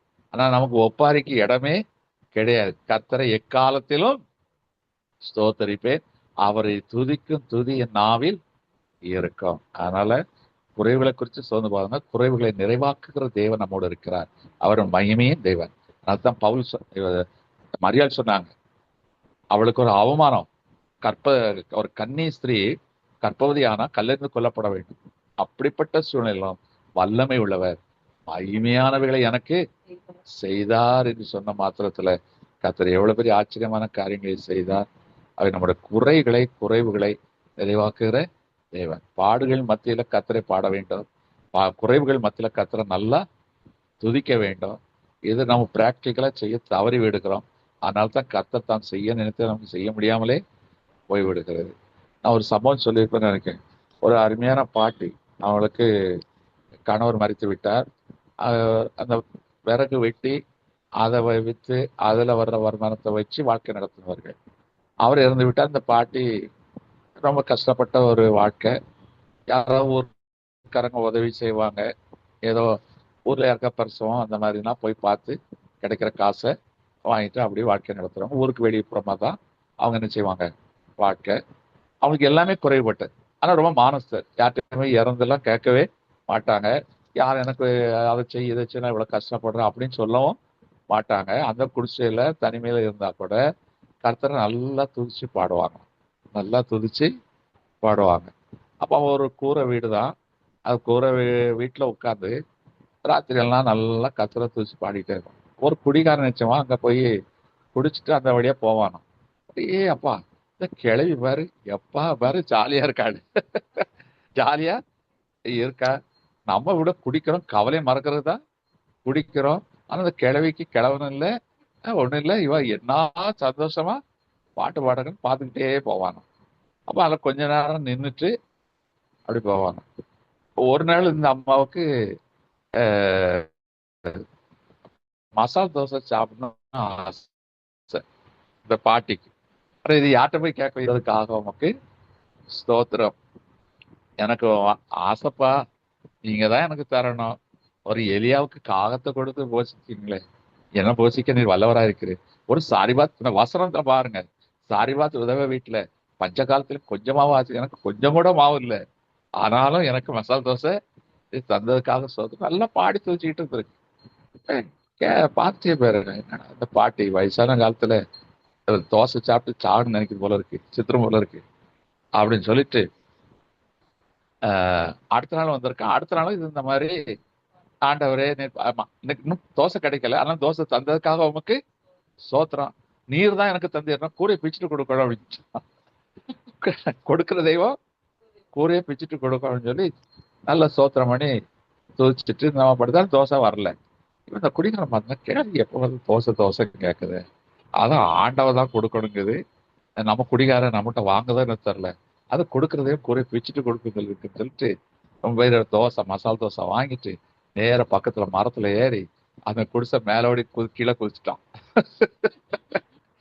குடிக்கு போதையில உள்ள ஆயா, நான் கேட்ட தோசை. ஏ ஏன்டா நீ தானே சொன்ன கொடுக்கறதையோ குறிய பிச்சுட்டு கொடு. அட பாவி, எனக்கு வாசலே கிடையாதாடா. ஐயோ, அதுக்கு அதான் தோசை கிடைச்சுதா இல்லையா? கூரை பிஞ்சாலும் அல்லது ஆட்டோட ஜெயிப்பா கூரையெல்லாம் பிச்சுட்டு தரேன்னு கேட்காதீங்க. அப்புறம் நம்ம பாட்டுக்கு 3வது மாடியில இருப்போம். 4வது மாடி பிஞ்சு 3வது மாடி வீடு பிளாட்டு பஞ்சர் ஆயிரம் போயிருது. ஆட்டோ ஞானமா கேட்கலாம். அப்ப அந்த அம்மாவுடைய விசுவாசம். அப்ப துதிக்கும் போது கர்த்தர் கிரியை செய்கிறாரா இல்லையா? அப்ப எலியா எரித்தாற்ற கடல இருந்தான் தான் சொல்லப்பட்டிருக்கு. அப்ப அவன் சும்மா இல்ல, கர்த்தரை துதிச்சிருக்கான். அவன் புலம்பல, ஆண்டவர் என்னை நட்டாத்துல விட்டீரே, இந்த ஆத்து தண்ணீரை குடிக்க முடியாத நிலைமை ஆகிவிட்டதே, அப்படிதான் சொல்லல. அங்க கர்த்தரை துதிச்சான். கர்த்தர் பார்த்தார், காக்கா கொண்டு போஷித்தார். எவ்வளவு அற்புதமான தேவன். அப்போ அந்த துதிக்கு அவ்வளவு ஒரு மகிமை இருக்கிறது. நல்ல கர்த்தரை துதி. ஆனா இது நம்ம பிராக்டிக்கலா பார்க்கும்போது இன்னைக்கு நிறைய பேர் அதை செய்யறதே இல்லை. பாஸ்டர் எனக்காக பாஸ்டிங் பண்ணி ஜெபம் பண்ணுங்க பாஸ்டர், உபவாச கூட்டத்துல எனக்காக ஜெபம் பண்ணுங்க பாஸ்டர். ஆனா கர்த்தரை துதிக்கணும். அதான் கர்த்தர் விரும்புகிற காரியம். ஹல்லேலூயா. சரி, இப்படி சொல்லிட்டே போகலாம். அப்போ அன்னைக்கு துதித்தால் கர்த்தரின் சில குறைகளை நிறைவாக்குறார். பிந்தின ஆலயத்தின் மகிமை. முந்தின ஆலயம் சாலமன் ஆலயம், அதுல பலி செலுத்தினாங்க, மகிமை ஆயிற்று. ஆனா இப்ப பிந்தின ஆலயம், இந்த பிந்தின ஆலயத்துல நம்முடைய உதடுகளின் காலைகள் நல்லா துதிக்கும் போது இந்த ஆலயத்தை கர்த்தர் மகிமையாய், மகிமை என்றால் குறைவுகளை நிறைவாக்குகிறது. ஹல்லேலூயா. சரி, கடைசியாக இன்னொரு ஆலயத்தை ரட்சணியத்தினால் நிரப்புகிறார். ஒரு ஆலயத்தை லூக்கான சுவிசேஷம் 2ஆம் அதிகாரம் 36ஆம் வசனம் நினைக்கிறேன். 2:36. லூக்கா 2:36 தான். கோத்திரங்களாலும் பானுவேலின் குமாரத்தியுமாகிய அன்னாள் என்னும் ஒரு தீர்க்கதரிசி இருந்தார். 2:32. 2:32. உம்முடைய ரட்சணியத்தை என் கண்கள் கண்டது. இயேசு கிறிஸ்து பிறந்து 8வது நாள் விருத்தசேதன முறைமையின்படி ஆலயத்துக்கு கொண்டு வரப்படுகிறார். ஏன்னா அவங்க விருத்தசேதன முறைமையின்படி ஆலயத்துக்கு கொண்டு வந்து அவங்க பெயர் சூட்டணும், அதுக்காக கொண்டு வராங்க. ஆனா அந்த இஸ்ரவேல் தேசம் இப்ப என்ன செய்கிறது? அடிமை வீடா இருக்கிறது. ரோம பேரரசு அடிமைத்தனம். இந்த அடிமைத்தனம் நீங்க வேண்டும் என்று சொல்லி அன்னாளும் சிமியோனும் ஆலயத்துல என்ன செய்யறாங்க? உபவாசித்து ஜெபித்து கொண்டு இருக்கிறார். ஆனா அந்த நேரத்துல அன்னாள் இவன் சிமியோன் என்ன செய்யிட்டான்? வீட்டுக்கு போயிட்டான். அந்த நேரத்துல இயேசு கிறிஸ்து கொண்டு வந்துட்டாரு. உடனே ஆவியானவர் பேசுகிறார். ஆவியானவர்கள் ஏவப்பட்டு நீ ஆலயத்துக்கு போ. உடனே ஆவியானவர் நடத்தப்பட்டு ஆலயத்துக்கு ஓடி வருகிறார். அப்போ ஆவியானவர் ஊற்றப்படவில்லை. வாக்குத்தத்தம் நிறைவேறினது இயேசு கிறிஸ்து உயிர்த்தெழுந்த பிறகுதான். ஆனாலும் ஆவியானவர் நடத்துகிறார். நடத்தி ஆலயத்துக்கு வர்றான், பிள்ளைய பார்க்கறான், ரட்சணியத்தின் கண்கள். அப்போ அந்த ஆலயத்தை எது நிரப்பிட்டு? இயேசு கிறிஸ்துனுடைய பிரசன்னம் வந்ததுனால அந்த ஆலயம் நிரம்பிட்டு ரட்சணியத்தின் கண்கள். நான் எந்த காரியத்துக்காக நம்பிக்கொண்டு இருந்தனோ உலகத்தை ரட்சிக்கிறவர் வந்தார். இது ஆலயத்துல இருக்கு. யோவான் ஸ்நானகன் அவன் தேவனுடைய ஆவியினால் நடத்தப்படுகிறவன். அவன் தீர்க்க தரிசனம் உரைக்கிறவன். அவன் வனாந்தரத்துல இருக்கிறான். 1:29 யோவான் 1:29 யோவான் 1:29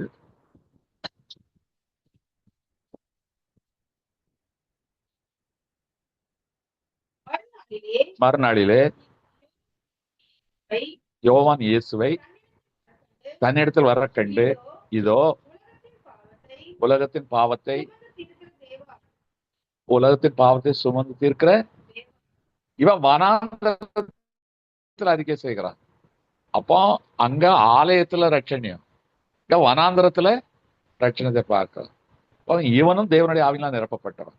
யோவான் சாதாரண கிடையாது, பரிசுத்த ஆவியானவரால் நிரப்பப்பட்டவன். பிள்ளையின் வயிற்றிலேயே பிள்ளை அங்க துதிக்கும் போது என்னாச்சு? எலிசபெத் வயத்தில் உள்ள பிள்ளை துளிக்கும் பார்க்கிறோம், பரிசுத்தாவின் நடத்தப்பட்டிருக்கிறவன். அதனால்தான் வெளிப்பாட கொடுக்கிறான். தீர்க்கதரிசனம் சொல்ல இவர் தான் உலகத்தின் பாவங்களை.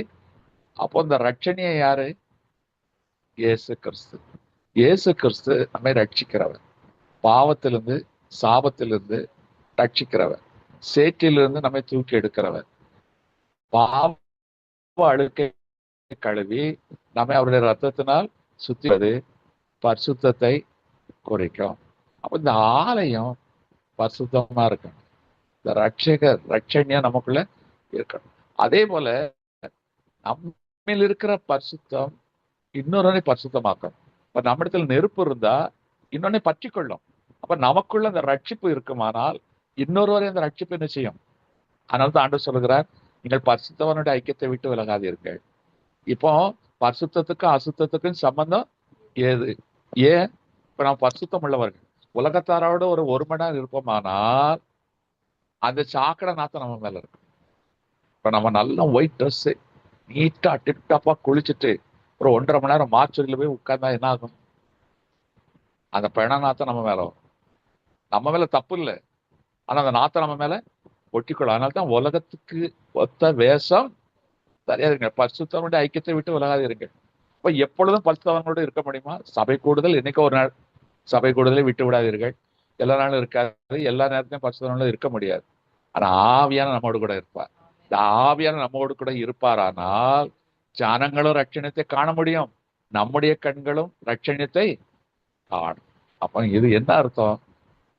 இந்த ஆலயத்துக்குள்ள பரிசுத்த ஆவியான எப்பொழுதும் ஆளுகை செய்தால் ரட்சணியத்தை நாம். அதனால்தான் பரிசுத்த ஆவியான துக்கப்படுத்தாதீர்கள், வேதனைப்படுத்தாதீர்கள் சொல்றதுக்கு காரணமே அதுதான். இன்னைக்கு பரிசுத்த ஆவியானவரால் ஏவப்பட்டு வந்தா, இவன் பரிசுத்த ஆவியானவரால் ஏவப்பட்டு தீர்க்க தரிசனம் உரைக்கிறார். 2 பேருமே அன்னைக்கு ரட்சணியத்தை கண்டார்கள். அதே ரட்சணியத்தை இன்னைக்கு மற்றவர்கள் காண வேண்டும். நம் மூலமாக என்ன செய்யணும்? காண வேண்டும் என்றால் இந்த ரட்சணியத்தினால் நாம் நிரம்பியிருக்க வேண்டும். ரட்சணியம் என்பது பரிசுத்தம், அபிஷேகம், அல்லது பரிசுத்த ஆவியானவருடைய அபிஷேகம். ஆலயம் எப்பவுமே சுத்தமாக தான் இருக்கும். ஆலயத்தை யாராவது அசுத்தமா வைக்கிறாங்க? இன்னைக்கு உலகம் எந்த ஆலயமா இருக்கட்டும், அது சிஎஸ்சியா இருக்கட்டும், இசிஐயா இருக்கட்டும், ஆலயத்தை நம்ம அவ்வளவு சுத்தமா வைக்கணும். நாமே ஒரு ஆலயம், இந்த ஆலயத்தை நம்ம எவ்வளவு சுத்தமா வைக்கணும். இப்ப நம்மில் அந்த ரட்சணத்தை, அவர்கள் பரிசுத்தத்தை காண வேண்டும், அந்த பரிசுத்தம் அவர்களை பற்றி கொள்ள வேண்டும். அதுதான் உலகத்துக்கு சங்கீதம் 1 என்ன சொல்ல, பரியாசக்காரர் உட்கார இடத்தில் உட்காரவும், பாவிகள் உட்காரும் இடத்தில், பாவிகள் நிற்கிற இடத்தில் நில்லாமலும் என்று அழகாய் சொல்லப்பட்டிருக்கிறது. ஆனா பாவம் நிறைந்த உலகம், எங்க பார்த்தாலும் பாவம் தான். பாவம் எல்லா இடத்துலையும் இருக்கு. ஆனா நம்முடைய சிந்தனை எப்பொழுதும் ரட்சகரை நோக்கி இருக்கணும். ரட்சணியத்தை என் கண்கள் கண்டிருக்கிறது என்று சொல்லி அந்த பரிசுத்த ஆவியானோடு நம்ம ஐக்கியம் வைப்போமானால் நம்ம வாழ்க்கையில் எந்த இடத்துல பாவம் மேற்கொள்ளவே மேற்கொள்ள. அப்ப எப்பொழுதும் நாம் பரிசுத்த ஆவியினால் நிறைந்திருக்க வேண்டும். அல்லேலூயா. பரிசுத்த ஆவியினால் நிறைந்து கொண்டே, அதான் தாவீது சொல்ல, என் பாத்திரம் நிரம்பி வழிய செய்யும் என்கிறான். பாத்திரம் ஃபுல்லா இருக்கிறது பெருசு இல்லை, அது நிரம்பி ஓடிக்கிட்டே இருக்கணும். நிரம்பி பொங்கி பொங்கி பொங்கி என்ன செய்யணும்? தேங்கின தண்ணி என்ன ஆகும்? தண்ணி ஃப்ரெஷ்ஷா ஓடிக்கிட்டே இருக்கணும். மீன் தொட்டில அந்த பபுள்ஸ் அடிச்சு தண்ணி என்ன செய்யுது? இறைட்டடுன்னு சொல்லுவாங்க. அந்த ஏர் உள்ள போய் அப்ப நமக்குள்ள பரிசுத்தாவியான வந்து நம்முடைய சிந்தைகள், செயல்கள் எல்லாத்தையும் பரிசுத்தமாக்கிட்டே இருக்கணும். இந்த பரிசுத்தா நமக்குள் வரும் பொழுது நாம் புதுபலன் அடைகிறோம், பரிசுத்தத்து மேல் பரிசுத்தம் இருக்கிறோம், ரட்சிப்பு மற்றவர்களுக்கு உண்டாகிறது, நம்ம இடத்தில் ரட்சகரை பார்ப்பார்கள். அல்லேலூயா. அப்ப நம்ம முதல்ல என்னதான் நிரப்பப்படணும்? விசுவாசம், அவருடைய வசனம். வஸ்திரத்தின் தொங்கலால் நிரப்பப்பட்டது ஆலயம். ஆலயம் மகிமையால் நிரப்பப்பட்டது. இந்த ஆலயம் பரிசுத்த ஆவியினால் நிரப்பப்பட்டது. இன்னைக்கு கர்த்தர் இதுதான் நம்ம தரப்போகிறோம். நான் நிறைவானது வரும் பொழுது குறைவானது நம்ம இதுல செல்வம், செல்வாக்கு, அதிகாரம் இதெல்லாம் எதுவுமே வரல. மூணுமே கர்த்தருக்குரியது. பரிசுத்த ஆவியான கர்த்தருக்குரியது, மகிமையும் கர்த்தருக்குரியது, அவருடைய வசனமும் கர்த்தர் தான். இந்த மூணையும் இன்னைக்கு கர்த்தர் நமக்குள் தந்து அவர் நம்மை நிறைவாய். அதனால நம்ம ஒரு இடத்துல குறைபட்டவர்களே கிடையாது. அப்போ ஒரு மனிதனுடைய வாழ்க்கையில பெர்ஃபெக்ஷன் என்று சொல்வார். ஒரு நிறைவு எதனால உண்டாகிறது என்றால் கர்த்தர் நமக்குள்ளாய் வாசமாய் இருப்பதால். அதுதான் ஃபாதர் அழகா பாடுறது, எங்களுக்குள்ளே வாசம் செய்யும் ஆவியானவரை. அழகான ஒரு பாடம். அந்த கர்த்தருடைய ஆவியார் நமக்குள்ளாய் இருக்கிறார். கண்களை மூடுவோம், தேவ நோக்கி பார்ப்போம். ஹalleluya. அப்பா, நாங்கள் ரொம்ப குறைவுள்ளவர்கள் அப்பா. ஆனா உம்முடைய ஆலயமாய் இருக்கிறோம். இந்த ஆலயம் வெறுமையா இருக்கக்கூடாது. இந்த ஆலயத்துல உடைய வஸ்திரம் மூடி இருக்கணும். உடைய வஸ்திரம் ஒளி. அந்த ஒளி என்பது வார்த்தை. வசனம் எந்த மனுஷனை பிரகாசிப்பிக்கிற ஒளி. அப்பா, இருக்க ஜனங்கள் பெரிய வெளிச்சத்தை கண்டார். அந்த வெளிச்சம் உடைய வார்த்தை. பாவ இருளை நீக்குவது வெளிச்சம். அப்பா, உடைய திருமுக பிரகாசத்தின் வெளிச்சத்தை எங்க மேல் வீச செய்யுங்க. அந்த வார்த்தை எங்களுக்குள்ள இருக்கட்டும். அது எங்கள் கால்களுக்கு தீபமும் பாதைக்கு வெளிச்சமா இருக்கிறது. இருள் நிறைந்த உலகத்துல உடைய வசனம் தான் எங்களுக்கு வெளிச்சம். அந்த வசனத்தை விசுவாசிக்கும் பொழுது எங்கள் வாழ்க்கையில ஆரோக்கியம், நாங்கள் மகிமையானவளை காண்போம். உமக்கு ஸ்தோத்திரம். நன்றி ராஜா, நன்றி. அதுபோல உடைய மகிமை, நாங்கள் மிகவும் குறைவுள்ளவர்கள். உடைய மகிமையினால் எங்களை நிரப்புகிறேன். எங்கள் வாழ்க்கையில் ஒரு பக்கம் பாடுகள், ஆனா அதனால உடைய நாமம் மகிமைப்படுகிறது. நீரும் எங்களில் மகிமைப்படுகிறது. அப்பா, எங்கள் வாயின் வார்த்தைகளினால் மகிமைப்படுகிறது. எங்கள் பாடுகளினால் உடைய நாமம் மகிமைப்படுகிறது. எப்படியாயினும் சரி, எல்லா சூழ்நிலையிலும் நாங்கள் உடைய நாமத்தை உயர்த்த வேண்டும். எங்கள் நிமித்தமாக உடைய நாமம் மகிமைப்பட வேண்டும். அதில் நீரும் எங்களில் மகிமைப்பட வேண்டும். பாமக்கு ஸ்தோத்திரம். இதை கேட்டுக்கொண்டிருக்கிற வாழ்க்கையில் என்னென்ன குறைவுகள் இருக்கிறத தெரியாது. அது வியாதியின் பலத்தின் குறைவா, சமாதானத்தின் குறைவா, ஐஸ்வர்யத்தின் குறைவா, என்ன குறைவு ராஜா? பிள்ளைகள் யாவரும் ஒரு குறைவுகளோடு இருக்கிறார். அதன் மத்தியில அழுது கொண்டு இருக்கிறார், புலம்பிக் கொண்டு இருக்கிறார். அன்னைக்கு முந்தின ஆலயத்துல எண்ணிலடங்காத பலிகள் செலுத்தப்பட்ட போது அந்த ஆலயம் மகிமையால் நிரம்பிற்று. இன்னைக்கு பிந்தின ஆலயம் நாங்க. அப்பா, உதடுகளின் காளைகளாகி ஸ்தோத்திரங்களை செலுத்தும் பொழுது நாங்களுமே மகிமைப்படுத்துகிறோம். மகிமை இந்த ஆலயத்தை மூடட்டும். அப்பா, மகிமையின் மேகம் எங்களை மூடட்டும். பாமக்கு ஸ்தோத்திரம், ஸ்தோத்திரம். எங்கள் அந்த கேடுகள் எல்லாம் நீங்கட்டும். எங்கள் முகம் உண்மை போல பிரகாசம் அடையட்டும். அப்பா, நீர் பழுதற்ற ஆட்டுக்குட்டி. உண்மையில் ஒரு பழுதும் இல்லை, ஒரு குறைவையும் யாராலும் சொல்ல முடியலை.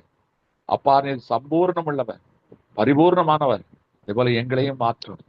அப்பா, உங்களுடைய பிள்ளைகளுடைய வாழ்க்கையில என்னென்ன குறைவுகள் இருக்கிறது தெரியாது. இன்றைக்கு அது நீங்க வேண்டும். அது எப்பொழுதே நீங்க வேண்டும். பலம் குறைந்தால் பலம், அப்பா, கனம் குறைந்தால் கனம், அப்பா, செல்வம் குறைந்தால் செல்வத்தில் நிறைவு, ஞானத்தில் நிறைவு, அறிவில் நிறைவு, அப்பா, எல்லாவற்றும் ஒரு நிறைவு. நிறைவானவர் வரும்பொழுது குறைவானது ஒளிந்து போகணுமே. நிறைவான கர்த்தருடைய மகிமை இப்பொழுதே ஒவ்வொருவரையும் ஆளுகை செய்யட்டும். அந்த மகிமையின் மேகம் இறங்கி வரட்டும். ஒரு மேகம் திரண்டு வந்தால் பூமி மழையினால் நிரப்பப்படும். அதே போல அந்த மகிமையின் மேகம் கடந்து வந்து எங்களை நிரப்புங்கப்பா. அந்த மகிமையின் மேகம் எங்களை நிரப்பட்டோம். அந்த மகிமையின் மேகம் எங்களை நிரப்பட்டோம். ஓ உமக்கு ஸ்தோத்திரம், ஸ்தோத்திரம், ஸ்தோத்திரம், ஸ்தோத்திரம், ஸ்தோத்திரம். அப்பா, ஒவ்வொருவரையும் நிரப்புகிறேன். அவர்கள் வாழ்க்கையின் குறைவுகள் எல்லாத்தையும் எடுத்து போடுகிறேன். நிறைவானது வந்துவிட்டது. அப்பா, அந்த நிறைவு பரலோகத்திலிருந்து இறங்குகிறது. உடைய பொக்கிஷ சாலையிலிருந்து இறங்குகிறது. அப்பா, உமக்கு ஸ்தோத்திரம். உடைய பிள்ளைகள் எந்தெந்த காரியத்தில் குறைபட்டு கிடந்தார்களோ அது எல்லாத்தையும் நிறைவுள்ளவர்களாய் மாற்றுகிறேன். அதற்காக ஸ்தோத்திரம். அதுபோல அப்பா, எங்களில் உண்மை காண வேண்டும், ரட்சணியத்தை காண வேண்டும். அப்பா, அன்னைக்கு சிமியோன் பரிசுத்தாவினால் நடத்தப்பட்டார்.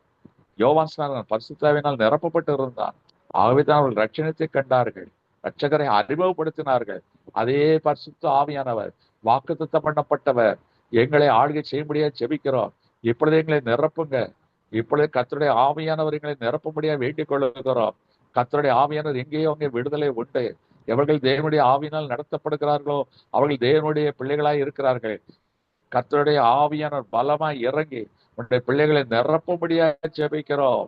பாத்திரங்கள் நிரப்பி வழியட்டும். அந்த அக்கினியின் வல்லமை இறங்கட்டும். அந்த மகிமை இறங்கட்டும். இந்த வல்லமை இறங்கட்டும். அப்பா, ஓ நன்றி, நன்றி, நன்றி, நன்றி, நன்றி. அன்னை 120 பேரையும் நிரப்பினீரே. ஓ, அந்த பாத்திரங்கள் நிரம்பிட்டு எங்கள் பாத்திரங்கள் நிரம்பி வழியட்டும். இந்த பாத்திரங்கள் நிரம்பி நிரம்பி நிரம்பி பொங்கி பொங்கி வழியட்டும் அப்பா. அந்த உன்னதத்தின் ஆவியானவர் எப்பொழுதே எப்பொழுதே எப்பொழுதே ஒவ்வொரு ஊற்றப்படட்டும். நன்றி தகப்பனே, நன்றி ராஜா, நன்றி நன்றி நன்றி ராஜா. ஊற்றப்பட்டோம், ஊற்றிக்கொண்டே இரும் புது எண்ணெய், அந்த புது அபிஷேகம் அப்பா. கர்த்தருடைய ஆவியானவர் எப்பொழுதே ஒவ்வொருவரையும் நிரப்புவதற்காக ஸ்தோத்திரம். இந்த வார்த்தைகளை கேட்டுக்கொண்டிருக்கிற ஒவ்வொருவர் மீதும் அவர்கள் இருக்கிற ஸ்தலங்கள் மீது கர்த்தருடைய ஆவியானவர் பலமாய் இறங்கி கிரியை செய்வதற்காக ஸ்தோத்திரம். அந்த பலமுள்ள ஆவியானவர் பலமாய் இறங்கி நிரப்புகிற தயவுக்காக ஸ்தோத்திரம். பாத்திரங்கள் நிரம்பட்டும், கச்சாடிகள் நிரம்பட்டும், இந்த மண்பாண்டங்கள் நிரம்பட்டும். ஓ, உமக்கு மகிமை மகிமை மகிமை மகிமை மகிமை மகிமை அப்பா. வல்லவரே உமக்கு ஸ்தோத்திரம், உன்னதரே உமக்கு ஸ்தோத்திரம், அதிசயங்களின் தேவனே உமக்கு ஸ்தோத்திரம் ஸ்தோத்திரம் ஸ்தோத்திரம் ஸ்தோத்திரம் ஸ்தோத்திரம் அப்பா. நன்றி ராஜா. ஊற்றப்பட வேண்டுமே உன்னதத்தின் ஆவி, பிக்கும் எங்கள் தேவா. அறியாக என்று பொழிந்திட்ட ஆவியை பின்மாறியாக என்று பொழிந்திடுமே. ஊற்றப்பட வேண்டுமே உன்னதத்தின் ஆவி வேண்டும் எங்கள் தேவா. முன்மாறியாக அன்று பொழிந்திட்ட ஆவியை பின்மாறியாக என்று பொழிந்திடுமே. எண்ணெய் அபிஷேகமே இந்த ஆவியால் நிரப்புமே. பாத்திரம் நிரம்பட்டும், ஊற்றப்பட வேண்டுமே உன்னதத்தின் ஆவி, உயிர்ப்பிக்க வேண்டும் எங்கள் தேவா. முன்மாறியாக அன்று பொழிந்திட்ட ஆவியை பின்மாறியாக இன்று பொழிந்திடுமே. ஊற்றப்பட வேண்டுமே உன்னதத்தின் ஆவி, உயிர்ப்பிக்க வேண்டும் எங்கள் தேவா. முன்மாறியாக அன்று பொழிந்திட்ட ஆவியை பின்மாறியாக இன்று பொழிந்திடுமே. ஆம் தகப்பனே, உமக்கு ஸ்தோத்திரம் ஸ்தோத்திரம் ஸ்தோத்திரம் அப்பா. உம்முடைய ஆவியானவர் எங்களை நிரப்பி விட்டபடியால் ஸ்தோத்திரம். இனி நாங்கள் குறைவான பாத்திரம் அல்ல, குறைகள் உள்ள பாத்திரம் அல்ல, ஓட்டை பாத்திரம் அல்ல, நிறைவுள்ள பாத்திரம். இந்த மட்பாண்டங்களை மகிமையின் பாத்திரமாய் மாற்றிவிட்டீர் அப்பா. உம்முடைய ஆவியை எங்களுக்கு ஊற்றிவிட்டீர். அதற்காக உமக்கு ஸ்தோத்திரம் ஸ்தோத்திரம் ஸ்தோத்திரம் ஸ்தோத்திரம். இந்த நிரம்பின பாத்திரம் அது வற்றாததா இருக்கட்டும், ஒரு வற்றாத நீரூட்டா இருக்கட்டும். அது ஒரு நாள் குறைபடக்கூடாது. அது பிந்தின ரசத்தின் மகிமையை கொடுக்க வேண்டும். அப்படி செய்கிறதற்காக ஸ்தோத்திரம் ஸ்தோத்திரம் ஸ்தோத்திரம். அன்பின் தேவனே, நன்றியோடு ஸ்தோத்திரிக்கிறோம். இந்த நாளில் எங்களை கூட்டி சேர்த்தேன், அந்த ஆராதனை ஆசீர்வதித்தது எங்களோடு கூட நீர் பேசி இருக்கிறீர். அதற்காக ஸ்தோத்திரம். நாங்களே உம்முடைய ஆலயம், இந்த ஆலயத்தை உடைய வஸ்திரத்தின் தொங்கலால் நிரப்பி மூடி இருக்கிறேன் அப்பா. உடைய மகிமையினால் மூடி இருக்கிறேன். அதுபோல உம்முடைய ஆவியினால் எங்களை நிரப்பி இருக்கிறேன். அதற்காக ஸ்தோத்திரம் ஸ்தோத்திரம் ஸ்தோத்திரம். ஒரு நிறைவுள்ள பாத்திரமாய் எங்களை இந்த நாளில் மாற்றினீரே. அதற்காக ஸ்தோத்திரம் ஸ்தோத்திரம் ஸ்தோத்திரம் ஸ்தோத்திரம். நாங்கள் சாட்சியா இருக்க கிருபை பாராட்டும். ஒவ்வொருவரையும் வாழ்த்துக்கிறேன், ஆசீர்வதிக்கிறேன். ஒவ்வொருடைய வாழ்க்கையிலும் இது மகிமையடைய செய்யுங்க. சாட்சியை எடுத்து நிறுத்தி உடைய நாமத்தை உயர்த்திக் கொள்ளும். ஆசீர்வதியும் இயேசு கிறிஸ்துவின் வல்லமை உள்ள நல்ல நாமத்தில் பிதாவே. என் ஆத்துமாவே கர்த்தரை ஸ்தோத்திரி, என் முழு உள்ளமே பரிசுத்த நாமத்தை ஸ்தோத்திரி. என் ஆத்துமாவே கர்த்தரை ஸ்தோத்திரி, கர்த்தர் செய்த சகல உபகாரங்களையும் மறவாது. அல்லேலூயா அல்லேலூயா அல்லேலூயா.